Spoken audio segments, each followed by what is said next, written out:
wrestling fans. My name is Brian Crazy, and you are watching the FM brand of wrestling and entertainment here on YouTube.com. Thanks for tuning in once again. I am back with my review of Over the Limit. Over the Limit took place from the PNC Arena in Raleigh, North Carolina, May 20th, 2012. It was a pretty good show in my opinion.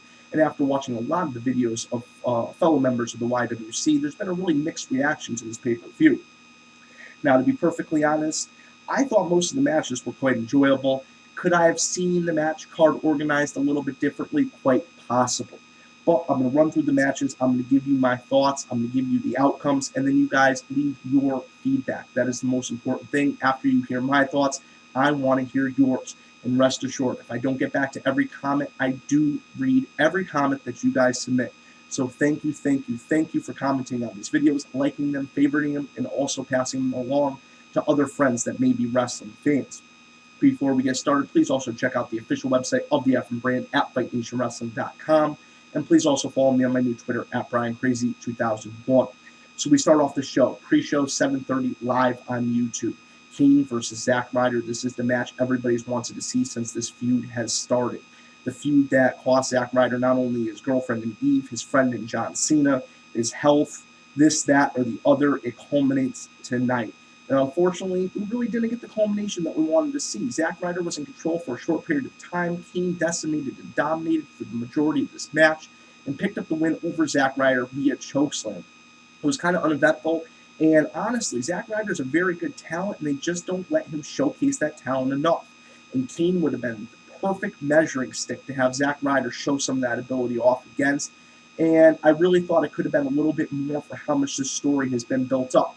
But I have the same feeling about the main event for the Elimination Chamber pay-per-view, how much they built up Kane and John Cena, and the payoff just really didn't make sense to me. I mean, they told a fantastic story, and I think they told a good story getting to this match tonight. But like I said, I would have liked to see just a little bit more. I know Zack Ryder could have brought more to the table, and I guarantee Kane could have brought more to the table. He's proved it day in and day out for the last 15 years he's been in the WWE. Then we go into the first match. Christian ended up winning a 20-man battle royal that started off on the pre-show and rolled into the beginning minutes of the Over the Limit pay-per-view. He last eliminated The Miz. Like I said, it was a 20-man. It was dubbed the People Power Battle Royal, and the winner of this Battle Royal would be eligible to either face the Intercontinental Champion or the United States Champion later in the night. Now, after Christian picked up the win, he pointed towards Santino like he was going to go after the United States Championship. But during a promo segment a little bit later in the night, Cody Rhodes had to run his mouth off, and Christian kind of turned face in this segment and decided that he's going to go after Rhodes. So we will see Rhodes versus Christian a little bit later in the card. Then we go into the Tag Team Championship match. Kofi Kingston and R-Truth, who are the defending Tag Team Champions, went against the team of Dolph Ziggler and Jack Swagger. And I was very active on Twitter throughout this pay-per-view, and I noticed Jim Ross tweeted out, he said, if Swagger and Ziggler can't get the job done tonight, what is the future for them? Maybe they should try going solo again. Maybe the tag team division isn't where they should be at right now. And I was pretty interested to see that from Jim Ross. And it was a good match. We saw a lot of back and forth action. Could it have been a little bit better? Quite possibly. But was it a horrible match? Not by any means. There was a lot of action. There was a lot of physicality. There was a lot of back and forth. There was a lot of close finishes. And at the end of the day, Kofi Kingston and R-Truth are still your tag team champions. They picked up the win over Dolph Ziggler and Jack Swagger. Then we go into Divas competition, and the Divas division has been fired the last month. I do have to say they've given the Divas a lot more time to shine, and the Divas definitely have taken that opportunity and risen to the occasion. They have been really impressing this fan, and I know they've been impressing a lot of other fans out there. We saw Layla, who is the defending Divas champion, go against Beth Phoenix, and a lot assumed that Beth Phoenix was going to pick up a quick, decisive win over Layla, and that wasn't the case. There was a lot of back and forth action, and we ended up seeing Layla successful. She picked up the win after a neckbreaker, on Beth Phoenix, and she is still your Divas champion. Then we go into the World's Heavyweight title match. Sheamus, who is the defending World's Heavyweight champion, was originally going to go against Alberto Del Rio, and to Chris Jericho and Randy Orton, who were interjected in this match. Now, there's a lot of rumors floating around on the internet that Chris Jericho, this would be his last pay-per-view for a little while. He'd be exiting the WWE to go on tour with his group Fozzy, which is perfectly fine. If you want to pursue outside endeavors, that's okay. I mean, you can't And I think that's a lot of problem with fans, and I think that's a lot of problem with people that watch television. They typecast actors and they typecast these wrestlers. Chris Jericho can only be a wrestler. He can't do anything else in the world. Even at 65 years old, he can't move on to anything else. He's either got to be retired or be a wrestler. That's the box that people are just closing themselves in. And I think it's wrong. I think the guy is an incredible talent. I actually enjoy a lot of his music, and I have some of it on my iPod, believe it or not. And it's not just because I'm a fan of Jericho the wrestler. I actually like the sound of the music. And the thing about it is, a lot of fans were saying, what's left for Chris Jericho? He's going to go out there and job. He's going to go out there and do this. He's going to go out that and do the other. He's a professional. He went out there and did his job. And his job was to help put over the other wrestlers in this match and put on the best possible show. And I think they did put on a pretty good World Heavyweight title match. At the end of the day, we saw Sheamus successful. He picked up the win. Randy Orton was so close, so close. Sheamus came out of nowhere with a bro kick. 1, 2, 3. Your World Heavyweight champion still, Sheamus. Then we go into the fifth match of the night, surprise match. We've seen this feud building for the last few weeks on WWE television.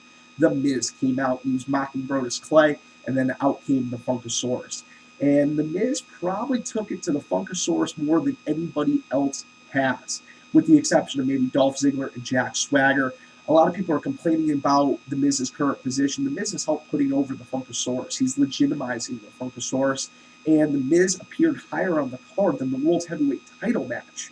All right, I know last year Miz was in the main event. A lot of people are going to say, oh, he's jobbing this year, this, that, or the other. He's doing his job. And that's what a lot of these athletes are doing. They respect the business. They respect the position of the business. They respect that if they go out there and bust their tail, they will get somewhere.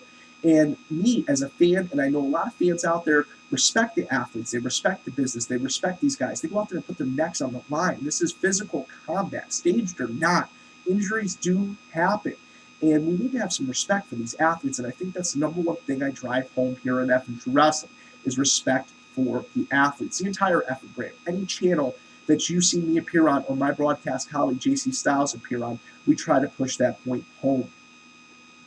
Then we go into the sixth match of the night. Well, the fifth match of the night, Brodus Clay did pick up the win over The Miz. And like I said, The Miz took it to Brodus more than probably any other superstar with the exception of those two aforementioned wrestlers. Then we go into the sixth match of the night. Originally, like I said, Christian was going to go against the United States champion, Santino Marella, but he decided to go against Cody Rhodes. Now, this was a great wrestling match, a lot of back and forth action, and Christian picked up the win. He is your new Intercontinental Champion. Then we go into the WWE Championship match. Daniel Bryan, the American Dragon versus CM Punk, the Straight Edge Savior. Now, there's a lot of back and forth action in this match. This is a wrestling classic. Now, if you guys are familiar with some of the work from ROH, Full Impact Pro, and any of the other organizations that these two great superstars have been involved in or actually faced each other in, you know exactly what I'm talking about. This was absolutely phenomenal. This was world-class, 5-star quality, and I have no complaints about this match. The match finish was a little bit controversial, though. We see CM Punk locked in the label lock, redubbed the S-lock by Daniel Bryan, and he's firmly locked in. Daniel Bryan goes to flip the maneuver over to grab a little more leverage, to get a little more torque, to cinch that maneuver in just a little bit more. And this is when the referee counts 3. Yes, Daniel Bryan was doing that, pinned his shoulders to the mat himself, and with CM Punk on top of him, 1, 2, 3. Punk did tap to the label lock, but it was 1, 2, 3, tap, tap, tap. Very interesting outcome. I anticipate a rematch between these two superstars. Absolutely phenomenal. I have no complaints here.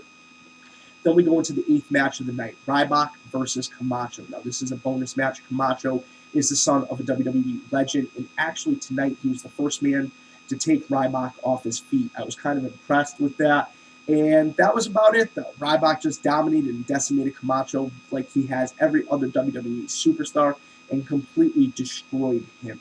I would have liked to see a little bit more, but Ryback is a machine. He is a monster. I think this guy feels no pain. He doesn't get tired. I mean, he's just phenomenal character. I mean, we've never seen anything quite like this. Even Goldberg, you could see reeled a little bit. Ryback, this guy looks like he has no weaknesses. So I'm really curious how that's going to play out. And then we go into the 9th match of the night. John Cena versus the permanent general manager of Raw. I guess we used to say interim general manager of Raw in so many of these reviews. The permanent general manager of Raw and SmackDown, and the Vice President of Talent Relations, John Laurinaitis, Mr. Johnny Ace. Now, I anticipated a little bit different of a match here. Now, there was a lot of stipulations that were laid down on Monday Night Raw, what Johnny Ace could not do. He couldn't have any outside interference. He couldn't have any WWE superstars at ringside. He had to win the match clean, this, that, or the other. Any superstar that got involved would be fired, and his job was on the line. If he lost to John Cena, he would be fired from the general manager's positions. And I really anticipated Johnny Ace was going to wrestle a little bit more in this match. If you guys are familiar with Johnny Ace and any of his work, and there's actually a great match here on YouTube. He faced a superstar known as the Time as Me, Mark, who went on to be known as The Undertaker in the WWE. It's absolutely phenomenal contest. Check it out if you guys get a chance. And I really anticipated a little bit more out of Johnny Ace. He did gain control for about a minute. He worked the bad arm of John Cena, did some chair shots. But John Cena was firmly in control. John Cena was running the comedy act tonight. And I know a lot of people are going to complain about that, but John Cena's funny. He was entertaining the fans, and he was bringing a different dynamic to the match. Very reminiscent of a Stone Cold Vince McMahon. Yeah, you guys are going to say, yeah, they can't do anything like that because of the PG era. But, you know, everybody was kind of booing when he was pouring the water on his face, this, that, or the other. I thought it was funny. But when he went and poured it down his pants, that was just freaking classic. I mean, come on. Enjoy the good in the pay-per-view. We don't have to be so negative all the time. We can enjoy, the good in life. Get outside, smell the roses, enjoy the sunshine, even though, it looks like it's going to rain outside today. But with whatever have you, I hope you guys understand what I'm trying to mean by that. And understand, I respect these athletes. I respect the hell out of them. They go out there and they put their necks on the line so we can be entertained. I mean, is that hard of a concept? But the match finish ended up pretty interesting. I predicted this. When I was talking with JC Styles, and I apologize that we weren't able to get predictions up for you guys before this event went on. That Big Show was going to somehow be a factor in this match. And as Johnny Laurinaitis went to escape through the crowd, bam, there's the Big Show. Looks like he's going to drag him right back in. Were they in cahoots at this point, or was it in the ring when he was about to decimate and dominate John Laurinaitis? Did Laurinaitis make a plea, maybe offering him his job back, offering him something? And we see the Big Show kind of feed Laurinaitis to Cena. Cena gets him up for the AA. And then, boom, out of nowhere, the WMD, the knockout blow, knocks John Cena out. Laurinaitis gets the win. He is still the general manager. And Big Show actually raises his hand. Post-match, Laurinaitis can barely walk. He's basically crawling up the ramp. And John Cena's still laid out. I want to know your guys' thoughts. I thought it was a pretty good pay-per-view. I know a lot of people out there are going to say otherwise. But in my opinion, I enjoyed it. Thank you for watching this video. Thank you for being loyal fans and subscribers of the FN brand of wrestling and entertainment here on YouTube.com. Please like this video, favorite it. Like I said, pass it on to your friends if they're wrestling fans, and leave your thoughts. I want to hear your feedback. And rest assured, if I don't get to reply to every comment, I do read every comment. They come right to my email, and every time it goes off, I get a little chime, and maybe I'll change that chime. But hey, guys, thanks for watching. I just want you guys to know that you can come here and enjoy a nice, unbiased, honest opinion of wrestling. And I'm here for you guys, the fans and subscribers. I'll catch you later.